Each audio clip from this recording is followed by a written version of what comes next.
অবজেক্টিভটা কী এবং কতজনকে সম্মানিত করা হবে? মাননীয় মুখ্যমন্ত্রীর গাইডেন্সে এবং পিএনআরডি দপ্তরের সহযোগিতায় আনন্দধারা প্রকল্পে আমাদেরকে লাস্ট আর্থিক বছরে 1200 কোটি টাকা টার্গেট দেওয়া হয়েছিল ক্রেডিট লিঙ্কেজ করা, যেটা আমরা আমাদের বিভিন্ন সেলফ হেল্প গ্রুপস যেগুলো আছে তাদেরকে লোন পাইয়ে দেবো এবং তারা যে আছে ইকোনমিক্যালি ট্রেনিংয়ের মাধ্যমে বিভিন্নভাবে তাদেরকে এম্পাওয়ার করা, তো সেটা আমরা সফলভাবে করতে পেরেছি এবং তাদের জন্যই যারা ভালো কাজ করেছেন আমাদের জেলায় তাদেরকে আজকে সম্বর্ধিত করা হলো এবং নেক্সট ইয়ারের টার্গেট যে 1800 কোটি টাকা আমাদের দপ্তর থেকে পাওয়া গেছে তারই একটা রোডম্যাপ তৈরি করা হলো।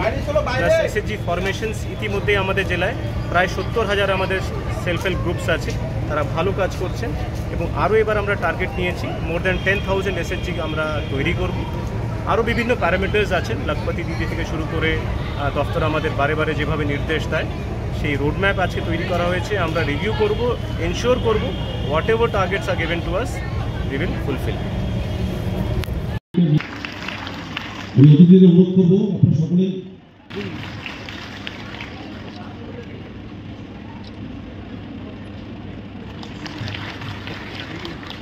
এডুকেশনের কারিগরি অ্যাডমিনিস্ট্রেশনের প্রেসক্রাইব কাজকর্মের জন্য তাকে পুরস্কৃত করছেন।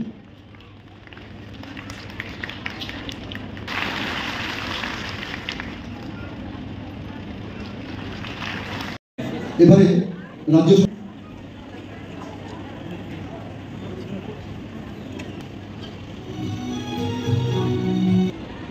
আমাদের সমাগত অতিথিবর্গকে আমরা আবারও বরণ করে নিচ্ছি। যারা এই আনন্দধারা প্রকল্প ক্ষুদ্র ও কুটির শিল্পের জন্য আমাদের এই স্বনির্ভর গোষ্ঠীরা বিভিন্ন ধরনের ও অকৃষি জীবিকার জন্য প্রশিক্ষণের মাধ্যমে সক্ষমতা বৃদ্ধির জন্য আমাদের স্বনির্ভর গোষ্ঠীর সাথে যুক্ত আমাদের মা বোনেরা রয়েছেন সুস্থ এবং রোগমুক্ত সমাজ গঠনের জন্য কৃষি ও খবরের সাক্ষী হয়ে থাকবো।